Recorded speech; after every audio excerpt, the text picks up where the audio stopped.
Don't gamble. Oh yeah, don't gamble money that you can. Man. I mean, unless it's a lock. There's no such thing as a lock. That's the thing. Unless it's a lock. If it's a lock, Oh my God. it's a little different. Stop gambling, alright? You're one spin away from generational wealth. Your daughter's college tuition is one spin away. Put your life savings on black. Remember that. Just go to Vegas, and if you lose, just keep getting loans. Remember this. Just keep spinning, keep gambling, keep gambling. You can't lose. You literally can't lose. You can only quit. Nobody knows about that fucking degenerate life when you're fucking down 40,000 and you battle the fuck back. You say, you know what? I'm a fucking strong, independent man. And you're not gonna tell me I should go to bed. I'm gonna battle the fuck back. And I'm gonna fucking get my money back. And guess what? I got my motherfucking money back. That's right! There's only one useful thing that any of us can do every day when we get up. One thing that matters above all. That one thing is convince someone to convert some other form of property into Bitcoin. Right? Evangelize Bitcoin, educate Bitcoin. If you get up and you talk to 100 people and one of them takes $1 million and they sell 1 million of stock and they buy Bitcoin, or sell 1 million of gold and buy Bitcoin. You've done your job. Right? Put your gold, buy Bitcoin. Take your money out of your, sell the bond, buy Bitcoin. Right? Sell whatever your property or whatever your asset is and buy Bitcoin. That's the one thing. We don't need to make any other enemies. Find everybody with money and you want them to buy Bitcoin. I don't care who you are, where you're from. If you sell the other stuff and buy Bitcoin, you'll be better off. Your country will be better off. Your religion will be better off. Your ideology is better off. Your family is better off. Your company is better off. And I think. But when you go all in on something, I would say that does take conviction. Now, your conviction might be How many coming from chairs are you principles. sitting on right now? One. Are you all in on the chair? The point really is you put on one pair of glasses. You've got one pair of AirPods right now. You're looking at me through one screen. You're using one microphone. That's a one microphone. Like, you trust it? Is that conviction? Seems kind of scary. Why don't you diversify? Why don't you use 10 microphones? The point really is things in your life. Do you drive in 10 cars at the same time or one car at one time? Do you drive down one street? Aren't you afraid that you're driving down one street? Do you take a different way? So my point really is, if you're you get on one airplane, are you convicted? You put your entire family on the one airplane, aren't you afraid? There is no second best. There's no second best crypto asset. There's no second best asset. Well, Bitcoin is the best crypto asset. Okay. What's the second best? There is no second best. There's no second best crypto asset. There's a crypto asset. It's called Bitcoin, right? Right? There's no second best. Okay.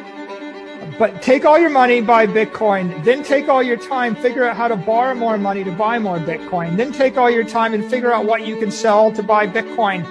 And if you absolutely love the thing that you don't want to sell it, go mortgage your house and buy Bitcoin with it. And if you've got a business that you love because your family works for the business that's in your family for 37 years and you can't bear to sell it, mortgage it, finance it, and convert the proceeds into the hardest money on earth.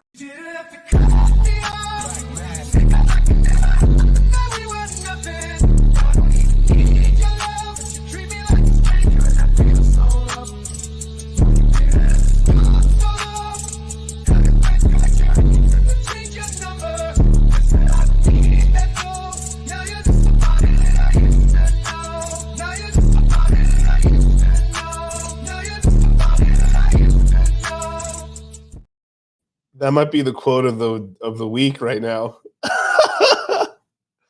Can you hear? I don't think. Oh yeah. I was like, oh yeah, I'm muted.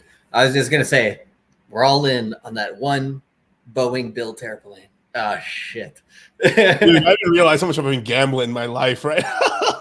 Dude, I realized, but I didn't realize at the same time.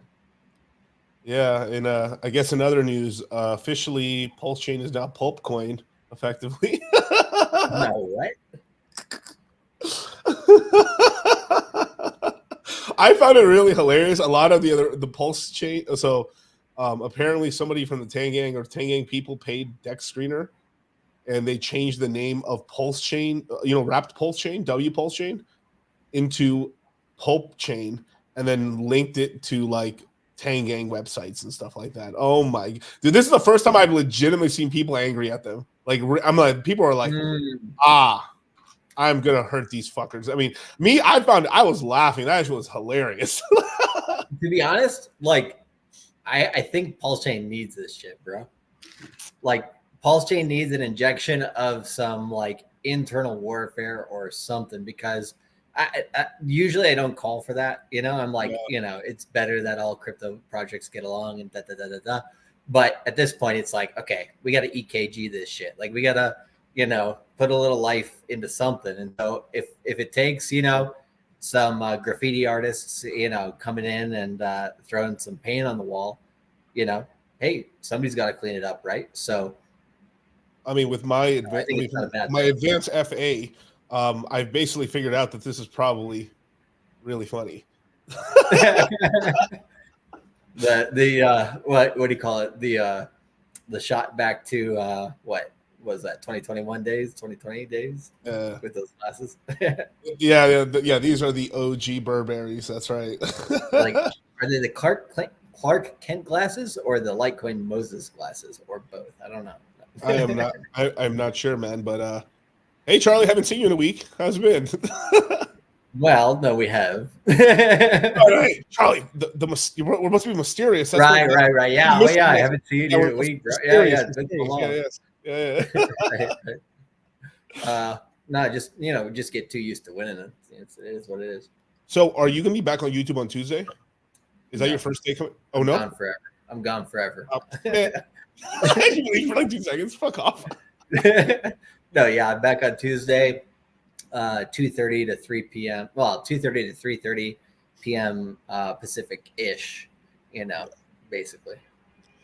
Yeah, and I'll be back tomorrow at 5 p.m. will be my first stream, and then Wednesday at 7. So the only reason that I have a different time is just because Charlie streams on Wednesday as well. So I just will bump my stream a little bit to 7 o'clock, and then on Saturday I'll be back at 5 p.m. as well. So perfect.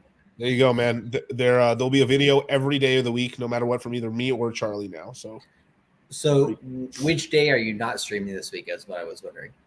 Tuesday, Thursday, Friday. Every other day I'm streaming because we're always doing Moongang as well. So like Tuesday, Thursday, Friday, yes, or Tuesday, Thursday, Friday, no. No. Okay. So Monday. Yes. Monday, Wednesday. Why would you say it like that, Charlie? Okay, I'm streaming. Okay. See, here's the thing about being in crypto is the calendar becomes irrelevant at some point, except for how many days in on the 60-day cycle are we? Yeah. so like, which day is it? Sunday today, or is it Tuesday, or is it Thursday? Like, just sometimes I forget. What's it called? The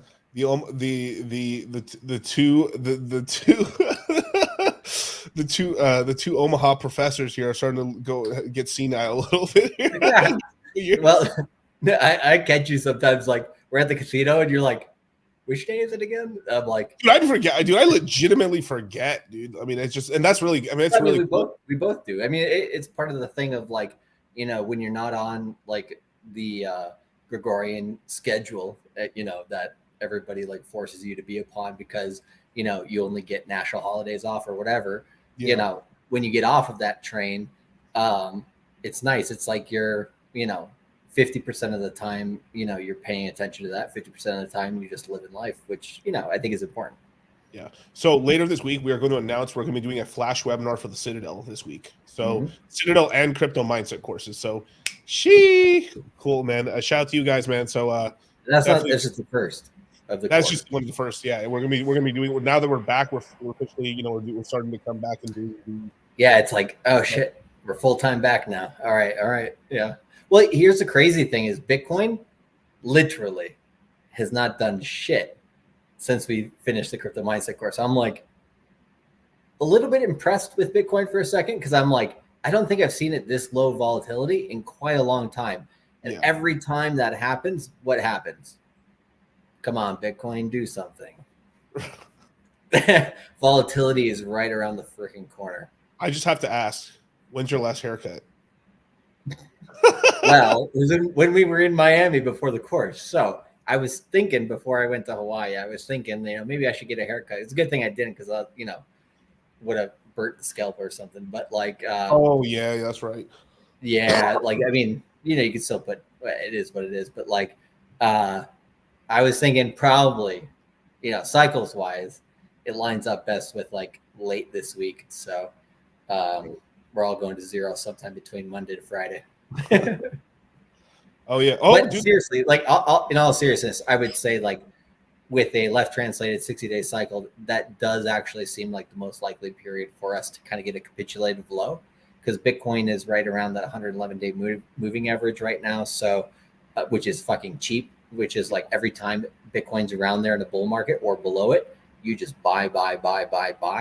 And like, that's just technically like without the fundamentals of all the ETF stuff that we're going to talk about today. So, like I would say like if that capitulation happens in the before day 55 of the cycle, which would be, I think, between May 20th to June 20th to 25th. I don't even know what goddamn month it is, but sometime between those two dates is when I think like by that point we kind of get a little bit of a relief from the bearishness that we've been seeing, because leading into the Ethereum ETF, I think people are going to get pretty bullish. Yeah. So official trading will start on the 2nd, but there's still going to be some shakeouts and stuff like that. I mean, there's something going on with Grayscale in terms of they do have an Ethereum trust as well, where they may have to sell some Ethereum off and then re-put it back in shares and do it. They've been doing that with Bitcoin since the beginning. Yeah, I kind of feel like Grayscale has some sort of handshake deal with BlackRock, because here's a suspicious thing. Digital Currency Group, which is run by Barry Silbert, Barry Silbert ran Grayscale, right? Yep. Got in some deep shit at the end of 22 into early 23. And I remember when we were calling the bottom for Bitcoin and we said, hey, if Bitcoin gets back above 21,500, we're in a guaranteed bull market. Not guaranteed, but it's a lock, right? So we're back in a bull market. And right around that time, I remember January of 23, I said, the only black swan within crypto that we still have that hasn't gotten, the hammer of justice, in terms of like how the media sees it, right, is Digital Currency Group, because the Winklevoss twins were suing them up the ass because it kind of affected Gemini's loan system they had. A part of it, they took a lot of their Ethereum and staked it where they should not have done, basically, as well as, I don't know if this is a separate company, but they may have also been involved in the Gemini Earn side, because it was a separate company. No, Gemini Earn was the Winklevoss twins side of it. Yeah, and they were the ones who were using Digital Currency Group to back them up, and Digital Currency Group fucked it up. Not as bad as FTX did, but still not good. And Winklevoss twins were like, if we're not going to get paid back, we're not going to be the ones left on the hook, because we're not going to risk our reputation like Sam Bankman-Fried did, right? And somebody in Wall Street, I think, propped up Barry Silbert just on the back, like without talking about it, that kind of thing. It just felt like that to me, like instinctually within crypto. And like, he's the only guy that didn't get the hammer taken down that actually broke the law massively, right? So what he did, though, was right before January 10th. I think it was the last week of December, maybe, when nobody's paying attention because it's Christmas and New Year's, right? Barry Silbert stepped down from Grayscale, and Grayscale started selling off a lot of Bitcoin. Who's buying it up? Which funds have bought the most Bitcoin in the first 6 months of this year? Which funds have almost as much Bitcoin as Michael Saylor, and they're trying to surpass him? You know what I mean? Like, it rhymes with BBC. Yeah, exactly, right? And it's one of these things where Barry Silbert gets away with a lot of shit. I'm just saying, from the like, jump, from the jump. I mean, it's kind of like, I mean, we were a little too novice during the 17 cycle to notice it too much, but like, especially during the bear run and 2020 and 21, like he got away with a lot, and kind of like one word, yeah, Filecoin. God damn. Filecoin. I mean, the fact that people still haven't caught on to that yet is a little bit astounding to me. But even EOS is back in the top 100 now. they're and then it's off the hype that they're burning 80 to 90% of their total supply away. So that's Brock Pierce, one of the other OGs back in the day. Like, people in crypto don't want to talk about these names because these guys have a lot of fucking money. Oh yeah, They have a lot of Bitcoin. they have like Richard Hart level money and stuff like that. Yeah. Because like should I say it? I don't know. We'll just say that he's one of the, yeah. We're not sucking the sponsorship teeth. This is why we do this show. But I mean, but all these funds, I mean, any of the major funds, even like, I mean, the big one, everyone was like here. Let me see if I can find the coin real quick. Sorry if I'm a little. Okay, so everyone's bigging up ICP, but this was basically a huge cash grab for Justin Horowitz. This was 16Z. Yeah, they were able, this right here, from this to this was a $840 million cash out from Justin Horowitz, allegedly, and then within a couple of days they announced. So they cashed out 840. Then within a couple of days they're announcing an $840 crypto innovation fund. Literally I mean, it was so on the nose. I remember that shit to the dollar. That was filthy. Like they weren't even trying to hide that shit at all. It was so bad. It was one of the most heinous ones I've ever. I'm like it's just like, oh, oh wow, internet computer comes out, right? I mean, you have to imagine. Obviously, they had a little bit less supply out, but it was worth like retardation, too much money. It crashed, and they're like, and then that also was like it almost seemed like a backhand deal through Coinbase, because Coinbase is the main one that launched it. Because as soon as it went live, it launched on Coinbase. Well, and then yeah. So who knows? Maybe there's some Coinbase shuffling of money going around there too as well. Right. Which venture capitalist firm was Coinbase again? It was Coinbase Ventures, as well as no, I'm talking about the one that supported Brian Armstrong in the early days. God, I can't remember their name. It was part of Sequoia, maybe. Okay. But I can't remember for the life of me right off the top of my head. But it's gonna come to me like mid-show. I'm gonna be like, oh, that's the one. But it basically Coinbase. I don't think Coinbase would be in the position they're in. Like, to be honest, Coinbase got put as the number 2 in crypto from basically their venture capitalist firm, but because CZ had already captured the international market, they had to put CZ in jail for 4 months to be able to take that market share away from them, which is pretty wild, to be honest. But Coinbase wouldn't have gotten to where it is without venture capitalism, for sure. No, of course, like 100,000%. It was what, Neo, Charlie Lee, and who else was like early investors in Coinbase? Like Neo is the smartest motherfucker in the world right now. Like, he's probably just sitting on like millions of dollars from that Coinbase ICO back in 2011 or something. Yeah, it's it's a lot. Oh my god, I know what fund you're talking about now. Like, it's bugging me too. I know what you're talking about. I know we're on the same page with that, but I'm just like, for the life of me, I can't bring up the name to my mind. But any documentary about Coinbase will bring it up briefly. But speaking about CZ, we had Richard Hart last night. I wonder how you send an email to Binance while he's in prison. Well, within 3 minutes, I came through. For anyone who wants to possibly contact our boy CZ, there you go. Well, is that because there's no email on that, obviously? So is it only snail mail, or how's that work? Yeah, snail mail only. There is a way to call, but you basically do the register number. You have to get time. You have to, and then then from there you'll be able to send a call, but basically you can, but it's collect and all this other crap. But you can, like, through those related links, you can figure it out basically, as well as. So which state is it in? That's what I want to know. Which Oh, what state is he in? Let me see where he's at. I remember correctly. We have to go into the file, but we have to go in the file and stuff. But he's. We need to send CZ some care packages. Just be like, hey, bro, I know it's not that hard in there playing all the ping pong with Bernie Madoff and all those guys, but I don't know. I think it's going to be hype when CZ comes back to the market, like October, November, when he's back and he's like fully operational again, and he's just like, hey, let's move crypto forward. Like, I do think the crypto natives are a lot more bullish than crypto traditional TradFi Wall Street people, right? Like, if you want to be like who starts the market getting retail in, it's like it's the crypto natives that are just insane with the bullishness that like we need, somebody like CZ to come back into the market and be like, hey bro, thanks for taking one for the team. Let's fucking pump this shit. And also, if you guys want to hit up our boy Samuel Bankman-Fried. Wow. He deserves to be in there for as long as he's going to be in there, if not more. That's a different story. You want to know something crazy?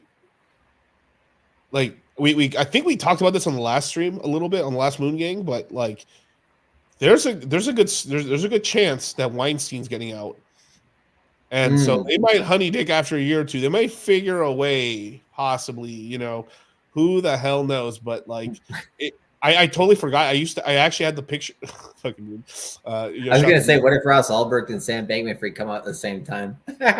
It's very possible. I mean, Trump is going to get him out and stuff like that.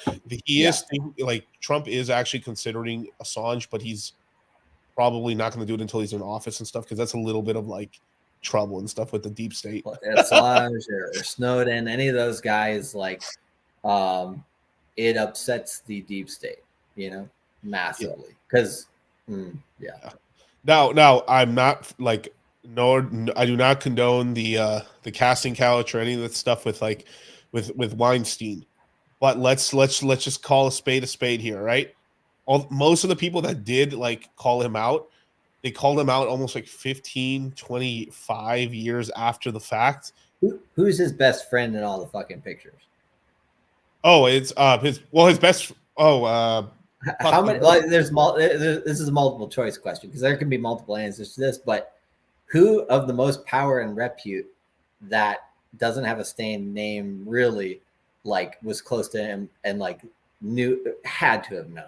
The director of Kill Bill. What's his name? Quentin Tarantino. Very good. I'd put him in the camp probably because he made a lot of money off that. But like, I'd also put Oprah in that camp too. Oh yeah, dude. Let's just. Have you seen the pictures of Oprah with that dude? I'm just like, she knew, bro. She was setting people up. She was like teeing it up. And that's, I mean, Stedman. Yeah, most people don't know the name of like Oprah's guy, Stedman, right? Stedman's. I know from the Chappelle show. yeah. Stedman is like squeaky clean, and like I almost like emphatically assure you that Oprah got on her knees, almost allegedly, like. and the thing is like the thing like this is the thing with like Weinstein, right? Is like, if I'm being honest, right? People sort of knew what it was already. You're like, if you do this for him, you're gonna get in the movie, and then people took the deal, and that's the fucked up shit. It's because like you have to understand, like there's no way, especially if you have a very highly decorated like agent, that he doesn't tell you like, yo, this is a Diddy party, don't be past here, like get out of the Diddy party. You should not be if it's past 1 a.m, don't be at the Diddy party. You know what I'm saying? You know what's funny about the word Diddy now? It's like it's almost like a sexual assault word now. Like you hear the word Diddy, and you're just like, oh, somebody got diddled. What? Like what? Like it's like there's oh my god, I feel bad for that, bro. There's clips coming out of like even like this how well known it was. There's snippets of the Fairly Odd Parents, a cartoon with Diddy, and in like so they go to like these where we keep basically like our evil demons and stuff and our discarded stuff, and there's P. Diddy. He's one of the files in there and stuff like he got made fun of on South Park back in the day too. Like I think it was like what was it, like Satan was like for the party Saddam Hussein, but then every once in a while hang out with Diddy. What didn't Diddy do? Diddy hasn't made a Ferrari cake. Yeah, Diddy hasn't made a Ferrari cake. Okay. What? This is like the worst version of idiocracy I could have imagined. Like, even like what's his name? The guy who made it, that movie, Mike Judge, right? Like even Mike Judge didn't have the fucking creativity to think of how crazy, the idiocracy would become. But like he predicted it at least. It was just like, it's gonna get worse. Yeah, because I think he recently was on Joe Rogan. And he was basically saying that like. Yeah, I kind of extrapolated it out, but I didn't know how close it was. He's like, the luckiest shit we did in the movie was like the Crocs, because Crocs was a failing company at the time. So they just chose like, this is ugly as fuck. It's going to go under. Company. And then it didn't go under at all, and it had a resurgence. Like I find Crocs ugly as hell. Like They're terrible. shame to everybody who wears them. But like, I literally have not worn. I didn't even try on a Crocs in my life. I mean, the one good thing about Crocs is really that it's wide-toed, so a lot of people are they're comfortable because people are wearing very bad shoes for their feet. Is really what it is a lot of times, right? But ew. Anyway. Yeah, you know, no Chinese foot bondage, but hey, Crocs are too extreme on the other end. Right. And they basically let's just be honest. They used like here's where let me just tell you what's happening right now. Okay, geopolitically, they used Kanye West, they used Drake and Kendrick beef, along with Diddy, in order to distract you guys that we're basically getting rid of the petrodollar right now. The sheeple. I mean, was I Right. yo, At least they didn't I have to like resort to ignorance too. another virus. Yeah, I like ignorance too. Like, I mean, and right, like Gigi said as well, it's a karmic year. You know, people are getting their comeuppance. Like a lot of people, you know, like me and Charlotte are having wonderful years.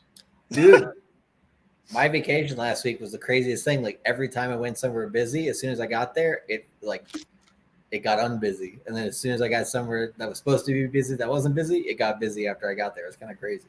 Right. Like, I mean, I don't know. It's cool. I mean, we help a lot of people, man. And then the main thing is we stay level headed, because like I'm gonna talk about this on my show tomorrow. But like, oh my god, these Twitter like it's almost if it wasn't for research purposes, I would turn Twitter off. I really would, because dude, Twitter is the worst thing to wake up to in the morning. As soon as you open that shit up, it's like ruins half your. It doesn't ruin your day. It's just one of those things where it's like, I didn't need to see that this time in the morning. You know what I'm saying? Like it's just like 6 months ago, half of the influencers, while they're on their knees with their mouths open, trying to suck the cock of every single pulse chain influencer, and today they've turned into like religious extremists, terrorists, effectively. You know, the most interesting thing to me about the whole sentiment right now of Pulse Chain is the people who are going to start talking shit about Richard Hart. Oh, I started by talking shit about Richard Hart. So that like, I come from a certain angle that I'm like, okay, I'm not one of those people who's just going to like be like, hey, Richard Hart's awesome because he's pumping my bags, right? Like, no. As soon as I come to any crypto project, as soon as I came to Ethereum, I'm like, why is this not a scam?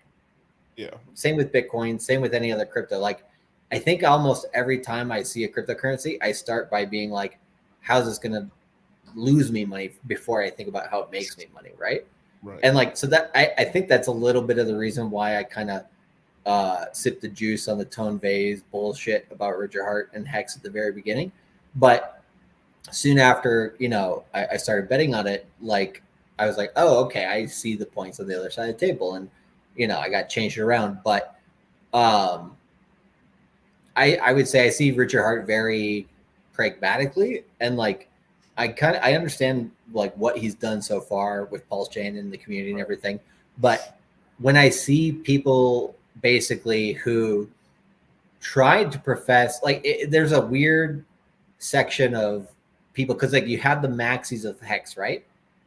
And then when we said Pulse Chain was coming around, we said there's going to be like a fractioning of the religion, because you know there's a lot of people that are going to come from outside, or people that are going to come here just to take advantage of the community, or people who are going to come because, you know, for whatever reason, lots of different reasons. But when I see major influencers within the Hex Pulse Chain community be like, not only does Richard want us to like build this chain and stuff independent of him, we actually don't need him. He was actually a terrible part of the community to begin with.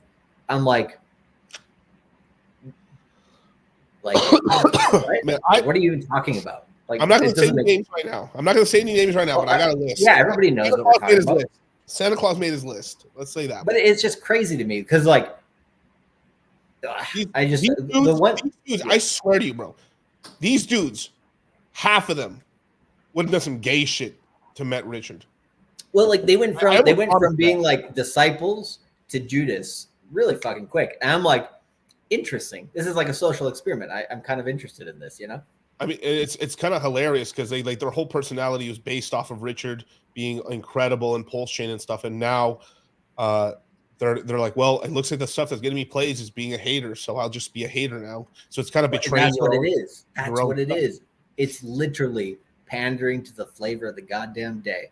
And I'm just like, I understand it from a social media perspective. Like, I get that. But at the same time, anybody who's that weak-willed, to really just like change on a dime that quickly, it's like, Right. I don't know. It doesn't make sense to me. It makes sense in terms of strategy, I guess. But like, I'm like, you're just going to be made a fool of in about a year, right? There's something really prophetic that we said during a crypto mindset course in the bottom of the market, where we said, if I have a position right now and it's down bad, this is during, I think, the bottom of Pulse Chain. I think we said this, that if I didn't sell it, we took a little bit of profits when it first launched, but like, if I didn't sell it during those prices, why the fudge would I sell it now? Like, what's the like? I would write. It's like, I have seen so many projects where like I have sold like, and I've learned this from horrible experience. Fuck, this is horrible. But like, I have fumbled. If you're in crypto long enough, you have fumbled multi-million-dollar bags. Like, I have fumbled, like, dude. I have fumbled. We've made and lost. You gotta. It is what it is, right?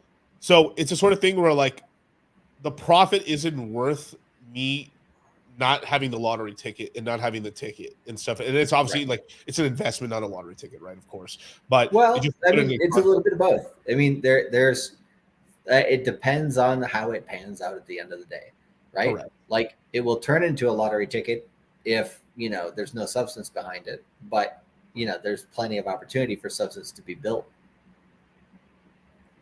And one of the things and this is why we've stayed really true to like why we've been able to stay like pretty level headed, is because we've also made really wise investments in terms of like, I have a lot of my money in Pulse Chain, but I have a lot of money in other stuff as well. Well, right, but it was money that we made profit of because of Hex, right? Yeah, Hex and stuff, like, and being in crypto and stuff like that. But even when I was in Hex, I also had other bags. I had Ethereum and stuff. I mean, we bought $80, $100 Ethereum back last cycle. That's what I'm kind of saying about like there's an aspect to cultivate crypto, I think, that like I haven't usually talked about that much, which is like it's part of that opportunity cost, because we bought coins so cheap, right? For example, if you bought cheap Hex, let's say at a penny, right? And let's say you sold most of it at 20 cents or higher. You made a 20x overall, plus maybe a bit, right? Cool. If you put all that money in Pulse Chain and it goes to zero, how much did you lose? Pretty much nothing, right? Just opportunity, just time. Yeah. So like, it's one of these things where it's like, because you create so many casino chips, you can be a little bit more aggressive. And like, if that aggression or greed or whatever you want to call it ends up not panning out, instead of thinking about how much that dollar value fluctuated, hey, at least I took the profit out of that initial amount I put into something else anyways, like Bitcoin or Ethereum. So I'm not really down, right? Maybe I wasted some time. But like, I think if you think about some altcoins like that, or coins that are other than Bitcoin and Ethereum, then when you do sometimes, it lets you ride things out a little bit better, I think, Yeah. So if we end up like copying what happened earlier in the cycle and stuff in terms in late 23, right? Because basically Pulse Chain pumped like crazy in January and early February. And then from there, we've been fizzling out, right? So off of that sort of thing, and then usually we're the last thing to pump, right? So if Ethereum starts doing pretty good, let's just say by the second week of next month, right? Because obviously the second's going to be, it's going trading, and then we're going to see how much inflows we get, and then either way it will be very positive, and I think we'll be trending towards 4,000 plus and then higher, of course, on Ethereum. We also have quite a lot of other things in terms of like we have a lot of GameFi projects that have moved their dates to next month and late next month as well. There's been a lot of market timing. I mean, something else that's also in the AI sector, right? Like Fetch AI was supposed to basically come out with their coin now on the 13th, 3 days ago. They started bleeding down pretty badly and stuff, because they also stupidly announced that this is where they have to have been more prudent with this is like they should have said they were going to increase the supply. They really didn't in terms of like They might have done that on purpose. Charlie, no. These are benevolent people. You know, they don't care about money. They care about helping the ecosystem and then the economy, and they want to help out nature. You know, these are like I would almost call them like I would say them like honorable hippies, or like, I mean, just good people. You know what I'm saying? Like shame, Charlie, shame. Yeah, right. Like, yeah, they never do anything for their own self benefit, but yeah, I mean, selling out at $3 and buying back in at $1 is a pretty good move. Yeah, and this is why, you know, anyone who took the course, well, I'll say it in here. Like I said I was not going to buy Fetch until after it came out, and this is like I had a feeling like I told everyone in the class, like, you can make a as long as you're buying under like $2, you're fine. You're still Right. safe. But I just had like a weird, like, this is like a crypto gut feeling. I was like, some things miss. Whenever there's a change, like fundamental change, you know, there's multiple sometimes, right? Right. Or often. Definitely. So they moved it into the middle of next month. So that's a very big project. So why would they move it to the middle of next month? It's because they believe it's going to be more pumpier, and that basically will offset the dumping on their project, and then hopefully it can go up actually. So they're basically already probably sold some coins. They want to get themselves cheaper anyways. And, yeah. Yeah. I mean, that's basically what's going Insider on. trading ain't a thing, right? And that's a beautiful thing about crypto for people who are from the traditional industry right now. They're like, we can actually do legit, like probably big percentage insider trading without getting like any fines for it. Yeah, the next 8 years in crypto is going to be awesome for, you know, TradFi companies. I think that's a sales pitch, right? Hey, come to crypto. Come to crypto, man, and you know where you can learn how to navigate these markets, man. I mean, there's a You buy this for $39.99. Guess what, folks? You take the L away. You put a W there, baby. You're a winner, man. You're the real deal. You're picking up chicks. Let me tell you something. You buy this set at $39.99, baby. You're the cock of the walk, man. You walk into the bar and you just find the hottest chick and you go, you, me. Guess what? She says, why would I go out with you? Because I bought the deal on Wild West Deals for $39.99. That's why. She says, can I go home with you? That's how simple it is. That's how it works. That's what this set brings to the table. Because you know what she sees? She sees a man who knows what he wants. She sees a man who says, good deals don't get by me, baby. I move. I act quick. I act now. I go to wildwestdeals.com. Boom. That's why you're hanging with chicks all night long. That's why you got guys like Michael Jordan calling you, wanting to hang out with you, baby. Because you bought it for $39.99. Wild West crypto deals. Hey, next 8 years, anybody who wants to get into the industry is going to have a good time. It's because you know what you want, man. It's because we could spot a good deal. That's why we're winners, man. And that's why we win with the Citadel, man. And I wouldn't miss that webinar if I were you guys. Dude, here's the thing. Okay. You want to know what I would do if I was in crypto right now and I was like a normie pleb who is like in the middle of their first full cycle? Tell me. I'd be like, I heard there was some alpha in the Citadel that was kind of crazy, a little crazy. It's still on recording. And you say it's only $100 a month. So you're telling me I jump into the Citadel, I have retro access to links. I watched the video from just a few weeks ago, and I'm probably a month, maybe month and a half in advance of the rest of the market on certain networks. Nice things, you know. Interesting. That might be a good concept, because if I put $1,000 down onto that position and it costs $100 for me to get that information, then if it does a 10x, that really only cost me $0. It cost me less than the Coinbase fee. I don't know. It sounds like a good idea, but I don't know what I'm talking about. Apparently that's allegedly a thing, but I don't really know what I'm talking about. What I'm telling you is that there's a chance. It's a lock. It's a lock, is what I'm saying, right? But all jokes aside, man, you got to take action. I mean, the thing is like, it is a little like I think a lot of people are mistiming the market and stuff. Like, follow people on Twitter, but also remember that there's a business side to Twitter in a way, which it's not really a business side. It's more like I get clout, I may get famous, maybe somehow I can turn that into money. Is what, even if they don't maliciously think that, like, kind of what it is, right? We have just to put this in perspective, right? Nansom, which is like he's the biggest influencer on Solana, he's recently been tweeting out saying like he cannot believe how fucking broke these celebrities are, how fucking idiotically stupid they are.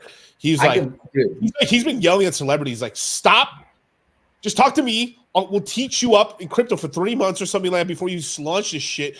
Are you retarded? Yeah, the answer is yes.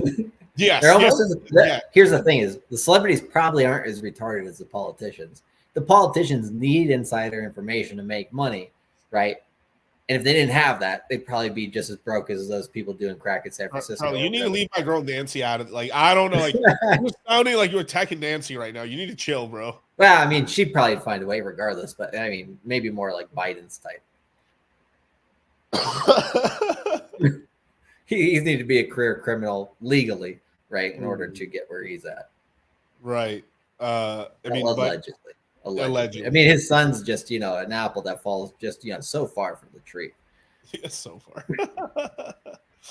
I mean, let's look at the market a little bit, right? I mean, like, right now, we got $66,000 Bitcoin, $3,500 Ethereum, 147. Dude, everything's on sale right now. Obviously, I mean, like, you would be crazy not to be DCA. Now, see, here's the thing, right? You were saying before, everybody mistimes the market. Well, what's the beautiful thing about dollar cost crypto? You don't need to worry about timing the market. You just dollar cost it. Like, it's a pretty good strategy. Right. I would also be careful with like people on influencers on Twitter that I've seen a lot of confusion because like if you shoot every dart, it's like if I go on Twitter and say every single possibility, I'm gonna be right. You know what I mean? It's like if there's 12 numbers on the clock, and I say all 12 numbers within a week or two, I can then point back to my tweet saying, "Look, motherfuckers, I was right." Well, anywhere between 3 to 7 of those 12, you get. Like, I mean, hey, if you get all 12, even better. I mean, me and Charlie, I usually try to keep it below 3 paths and stuff. And I'll tell you, like, this is the one I'm leaning towards right here. But like, these are the 2 other options.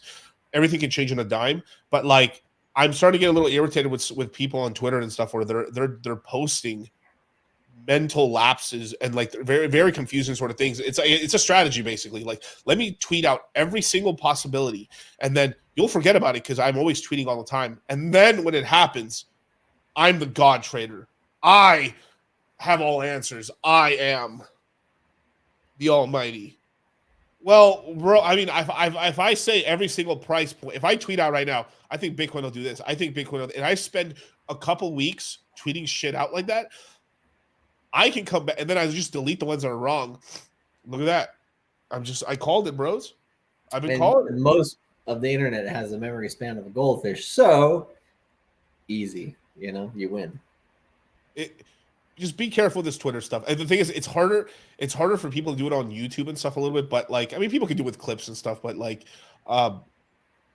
just be very careful where you're getting your information from and sort of know the game, right?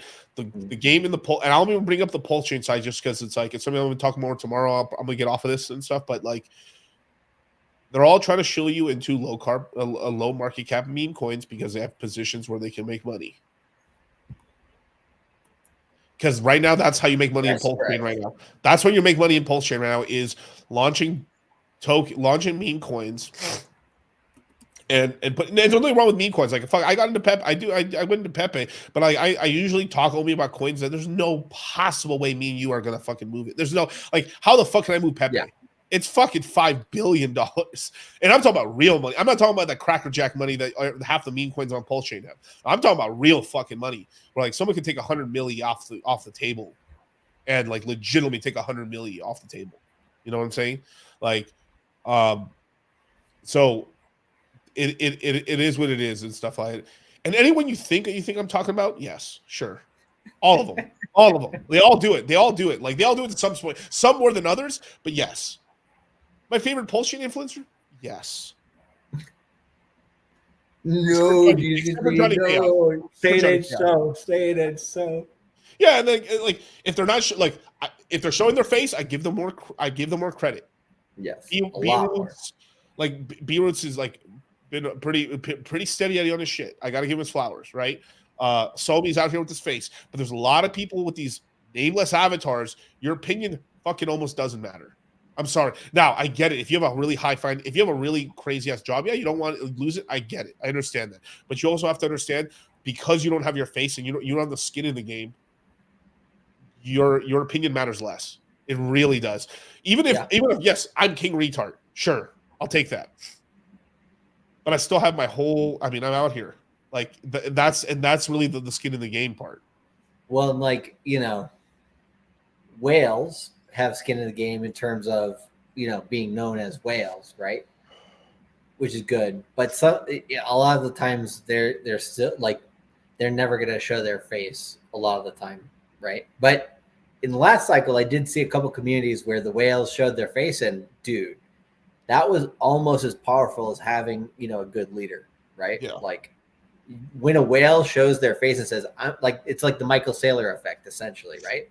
Like a whale backs the chain, it's like, oh shit! Like now, not only do you have your leader or your the people who built the chain, but then now you have like, oh shit, we got a coalition of the willing and powerful people or people who have influence, right? Exactly right. I mean, so if we could get that on Pulse Chain, that'd be nice. But like a lot of these whales, like still, don't want to do that. So yeah, we haven't turned our back on Pulse Chain. We haven't turned back our market. Everyone's like, the bull run's over. Oh my God, what am I going to do? It's the apocalypse is here. Oh my God, wait, what's that? Oh my God, Daddy Lucas is saying, hey, time to go up, bros. Yeah. Watch this.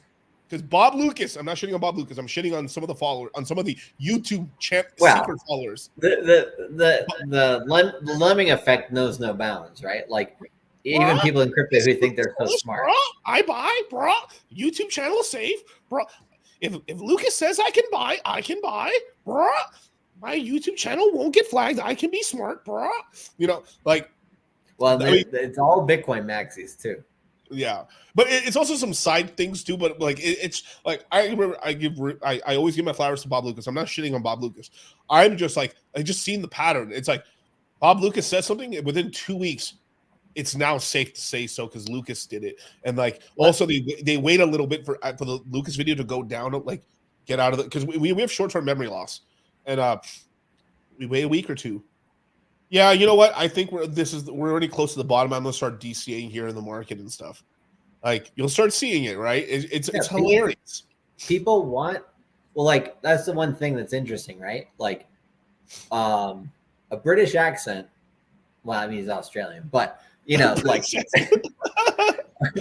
accents like that sounds smart and everything, which I mean obviously he is, but there's just one thing about being non-offensive to everybody as a Bitcoin maxi that like as soon as there's certain people in the community who say, okay, we're just gonna let that narrative go, people it's like an easy narrative to latch onto basically.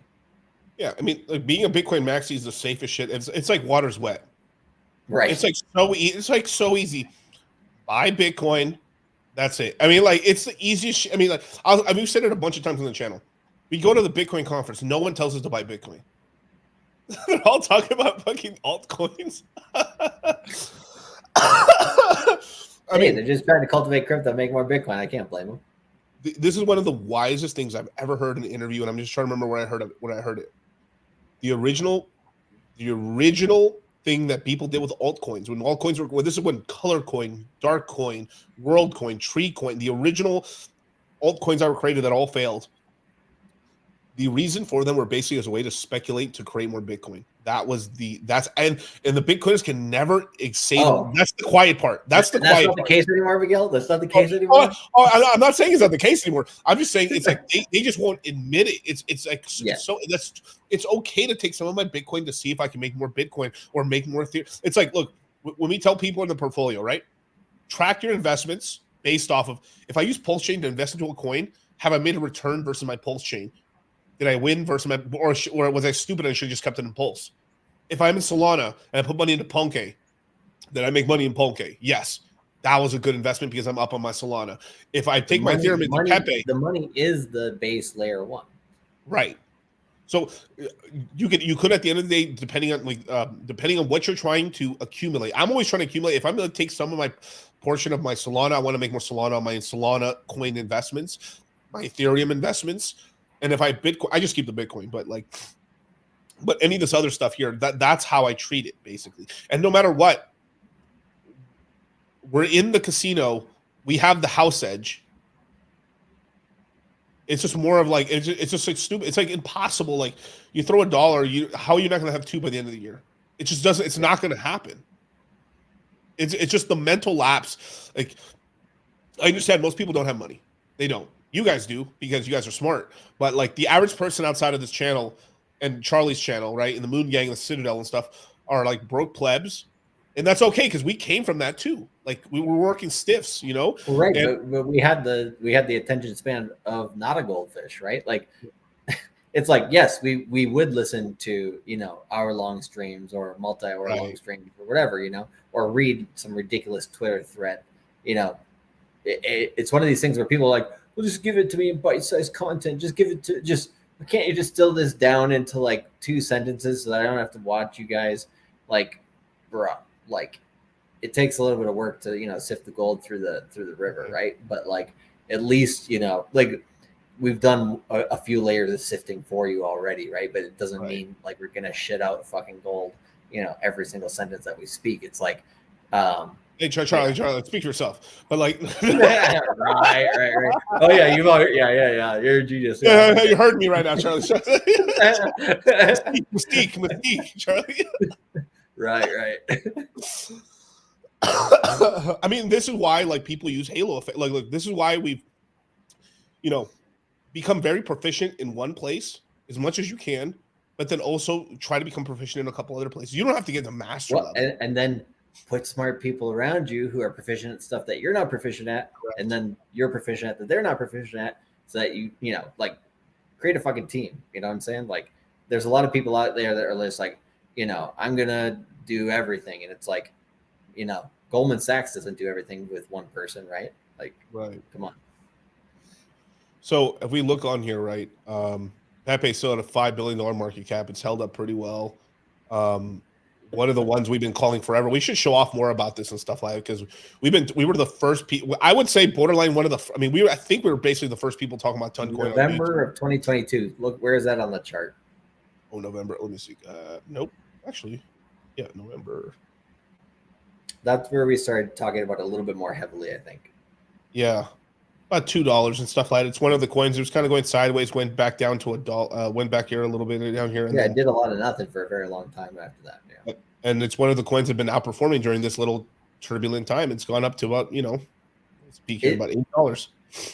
One thing I will say about people in crypto is they're like, man, this came out of left field. Whenever you have that feeling in crypto, something came out of left field, which government or large organization is funding that? Right. That's what you should be asking. Yeah. But at the same time, you can ask the question, you probably won't find the answer. So and we'll talk more about this coin during the webinar that the flash webinar we're gonna have for the Citadel and the crypto mindset course this week. We'll announce it in the chats, so don't worry. Pin messages. But like we were talking about this like every episode. I mean, every webinar we're mentioning, hey, Ton Token, I think it's a good, and there's a lot of stuff behind it. I mean, go ahead. One thing that we just taught people in the early crypto mindset courses, and we taught throughout all of them, but I think the people in the early days really remember this, which is we told people in the last bull market, right?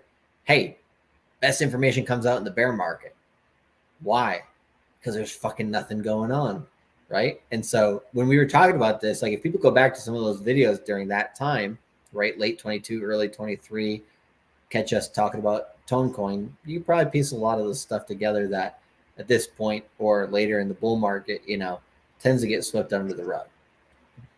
And we have another we have another one of these. This is still going to run pretty well, right?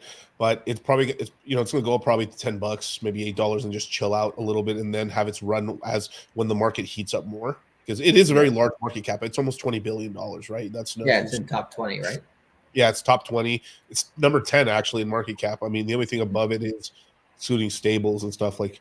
Yeah, I think it's going to be stuck somewhere between 12 to 6 for the bull market. It is really, it's just kind of, I mean, XRP's kind of been falling a little bit because it actually was kind of up here. We've had STETH, but I don't really count this. I mean, this, the stables don't really count. Yeah. I almost wish we could exclude the stables, really. Like, I think that's a little, like, I think that'd be a little bit better than stuff if they excluded the stake coins. Yeah, derivative. Yeah, just these derivative tokens don't need to be there. Like Athena, the main coin of Athena, that's fine, right? Or Lido, that's fine. Or Rocket Pool, that's cool. But like the USDC, Maker's cool, but you don't need to have DAI there really to know that, you know.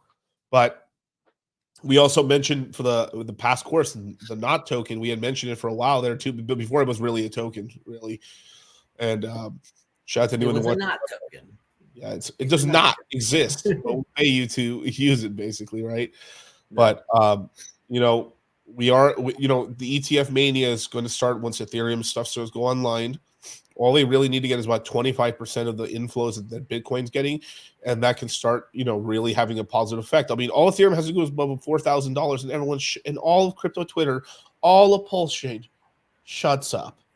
Everyone happy, everybody eating, you know what I mean? And then we can stop acting like a bunch of emos, man. I mean, it's just like I'm getting sick of this. I live in a town where there's like no emo girls and no scene girls, and it sucks.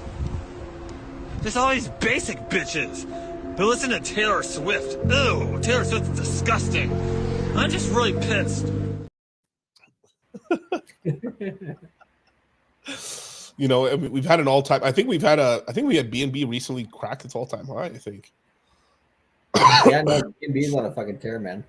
Yeah, it's been doing really well. Like it is a slow and steady. It's not massive gains, but it's very steady gains. It's a very reliable coin.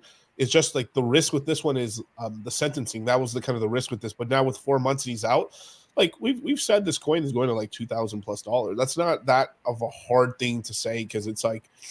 It's literally $93 billion market cap token. Market cap is bullshit, but sort of. Remember, if you have a scale weighing yourself and the scale's wrong, but you weigh yourself every day, you actually can see if you're gaining or weight. Well, you know that, you're measuring from something. Right. God damn it. Yeah. So yes, right on Solana. We like Solana is going to have an ETF to cycle. It's going to happen. Whether they announce they're going to try to do it by the end of third quarter or beginning of fourth quarter, it probably won't start trading until January or December. Should I pick up some Solana? No shit. We've been talking about this since $18. We it had a $9 low. We started talking about it a little earlier than that, but I didn't pick any up personally until $18, and been DCAing since and stuff like that. So even right now, it's a pretty decent coin. I think what was it, roughly like $15,000 buys you about 100 Solana. Like I was having these talks with Charlie, when we were out and stuff, when we were at a business meeting, or we were in some of the green rooms and stuff before we teach the courses, and I was just telling him like. Solana is reminding me exactly of like Ethereum when it was $100. Yep. I'm not saying Solana is going to 4,000, but like no, because like it's not dollar equivalent. It's just what do you call it? Equivalent to it's like we've been saying this a few times, right? Which is Solana is not gonna have this solidified until I would say 2020, end of 27 at earliest, which is well, you have Bitcoin first, which is the first coin, right? Then Ethereum's like, hey, I'm building a bunch of ICO shitcoins. Great. Okay, you become the number 2 coin. And then after that, you got the layer 1 race. And out of the layer 1 race, whether you like it or not, Solana seems to be the one that the market is christening, right? Correct. So it feels like that at the moment. Obviously, you have to be early on that, right? You have to act on that instinct rather than waiting until 2027, to when it's confirmed. I mean, probably, let's say Solana goes up to 2,000 or 2,500 bucks, right? Goes down 90% to 250, right? What's it at right now? 147. So it's $100 higher than where it is now at the bottom of the bear market, for example, right? Like, yeah, like you still will have another chance to buy it cheap in the next bear market for sure, and then it will be safer at that time. But then what will happen that bull market is then a fourth coin, right, will get chosen to be christened, or fourth, fifth, and sixth. Right? I think actually the way it's going to work is we had one, then we had a second, now we have a third. I think the next roll around we're going to have like three, like other coins be like shit now, because you're going to have a lot more a big christening and upgrading it. And you have like third tier stuff that'll sort of that doesn't fall off, that could enter second tier, and then you have stuff like maybe a Cardano finally starts really falling off at that point, possibly, or we'll see, depending on how they end up reacting. Just to answer this guy's question right here, like he's like, I hate Solana, it's just garbage, but it makes money. And two, you have to like have eyes wide open. Like the market doesn't give a fuck that you don't like it. I don't like it. Like we were some of the, you can watch videos of us. I was shitting on Solana all the way down, Like it was just plain garbage. But I said, if it gets cheap enough, I'll buy it. And we were seeing, and this is some of the big research that we're doing, is that we went through every single L1, and people who took the crypto mindset courses during 2020, at the end of 22 and early and all to 23, know what research we're talking about. We were like, these haven't rugged. It looks like basically the L1 narrative survived, and it's going to go in round two. And cycles theory is we're basically going into a 2017 cycle is what it's looking like right now, a retail cycle, right? So, all the influencers are either, some are on Ethereum, but all of them are on Solana. Andrew Tate's on Solana. Nansen is Solana. Like all the mainstream shit that is mainstream, or these influencers, they're all on Solana. So you just at the end of the day, you have to just fuck your feelings. That's what it is. Let's fight the matrix and put the coin on the matrix. I'm gonna launch a coin called N-word Charlie. That's all. Okay. Random, but okay. No, Andrew Tate's, all his coins got the N-word. Oh yeah, I forgot about that. Yeah, I thought you. Okay, I thought like. No, I was like, oh yeah, I forgot about that. Like it was one of those things where it was like, what do you call it? Shows you how much energy I put towards investing in that. Yeah. But with Solana, right? I mean, and you guys are getting some sauce right here. Like, and with Solana right here, right? Solana has done some fuck shit. Like there's some stuff coming out with like they may have screwed over some of their validators that aren't in the main pools and stuff out of some serious money. But like we never recommended to actually, like, Miguel, there's this thing, there's such a infatuation with passive money with people. There really is. It's one of the smartest people and the dumbest, it's like the mid curve, and like I always see like the giga brains in the mid curve is getting caught with this, with their pants down. Is like they're so infatuated with like, I put this much in here, it'll pay me this forever, and the yield, and then I'll be able to like, it's kind of they're playing it like a static market when we're at the least static market you've ever experienced in your goddamn life. Look at inflation, look at the housing market, like the fact that shit is opening boomers' eyeballs and they're being like, what? Like that just shows you how insane of a market we're entering into. We're just beginning, right? Like 2020, with the corona crash and everything, that was just the ring of the bell. Hey, next round is starting after 2008, bro. It's like, good luck. Like we haven't even started the bullish stuff. We haven't even started rate cuts yet. Rate cuts are coming. They're going to have to print money. Most banks are underwater. We actually have had conversations with guys in the Citadel and the crypto mindset course that they work in banks, and banks are in trouble. A lot of mid-sized and small banks are in big trouble because it's what we've been saying for a long time, is that they incorrectly invested. They thought the rates were going to be at zero forever. They put all their money into low-bearing bonds, and they took so interest rate went up. Their bonds went to shit. So what ends up happening is either they take the loss on the L. Well, that hurt my stock. I don't want to do that. So I'll put it in the second bucket where it doesn't count anymore. But since it's out, now I don't have that. Then now I'm short on cash. Shit. And that makes me really eligible for a bank run, you know? Well, and who's closest to the cash? Oh, these large banks. Well, maybe I'll just let them absorb me. Yeah. So there's happening right now and then also this is something that Charlie was talking about. Like this is where a big Charlie thing right here, right? Let me give Charlie some flowers here. He was one of the guys, you know, he's consistently been doing this for a long time now, is the digital currency war. And there's supposed to be there's actually we're in the middle of a consolidation of banking right now. That it's not gonna be the level to like what Europe is doing and other countries, but we're probably gonna lose 30 to 40% of all banks. They're going to be exorbitant. Yeah, and I'm glad that the politicians are finally pushing back on the central bank digital currency bullshit, because you know I was a little bit just being like, yeah, all these politicians want control, but the Republicans, to be honest, are actually pushing back on that, which I'm pleasantly surprised, but very surprised. and a lot of this based off of Trump being so positive on it. I mean, he's just destroying everybody. He's just social media game destroying. I mean, even people that would have been his enemies, they have a conversation with him, and they're like even what's his name from All In? What's the guy from All In podcast? He just recently had like a whole thing on it where like Chamath had a dinner with Trump, and was basically he said, "This guy honey dicked me. I totally like him now. Oh my god, like oh my god." And he basically got what he got him as like, "I'm going to allow tech to flourish, and I'm trying to tax tech nothing." I love you. That's basically what Chamath is like. So you're gonna let me continue making money in tech like crazy, and you're not gonna tax us? That's right. You know, this guy is not that bad. Yeah, he hates Mexico. I'm starting to like this a little bit. Yeah. These immigrants are kind of annoying if I'm being honest. Well, to be honest, they both sides still don't. You know, they treat that it's the same pawn, just they treat it a little bit differently. You know. Correct.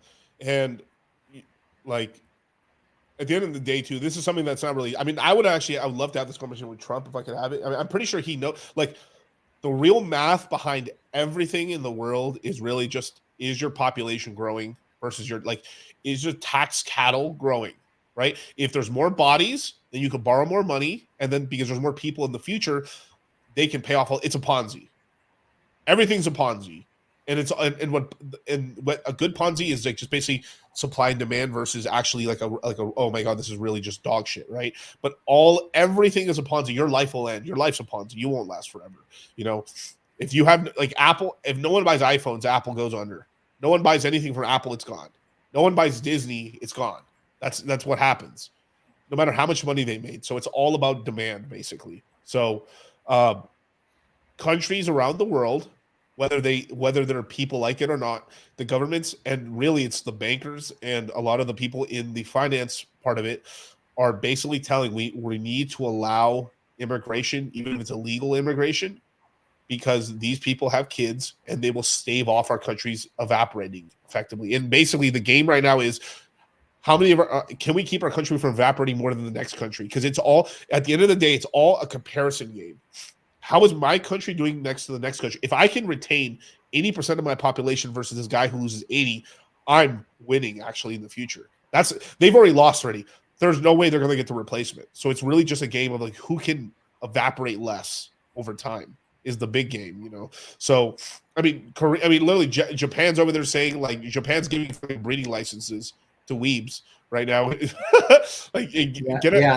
Japan's probably the best at robotics, I would say. Like if you're going to go to a legit industry, because they're losing from 130 in 2015, let's say, to 90 million by 2040. That's 40 million people out of 130. So that'd be like America losing about 80 million people, because America's about twice as large in terms of population. So that's going to force you to actually create a new industry. So like robotics is actually the thing there that like is actually like just taking off like crazy. And it's like automation basically, right? So like McDonald's is even getting into the metaverse now. You know, like everybody knows like this virtual, like, is there going to be some sort of interesting mix, right? It's like you got the Terminator Skynet mix, You got the Android, actual robot mix. You got the AI, software that's, like the Joaquin Phoenix movie Companion, whatever. You got like all these different types of digital thing replacing people for different functions, right? Right. It's just going to be really, like you said, it's going to be like a different extreme for each country, depending on like their demographics. Yeah. And the thing for Japan is basically that they have operated in a way where they have a lot of soft. You know what soft power is?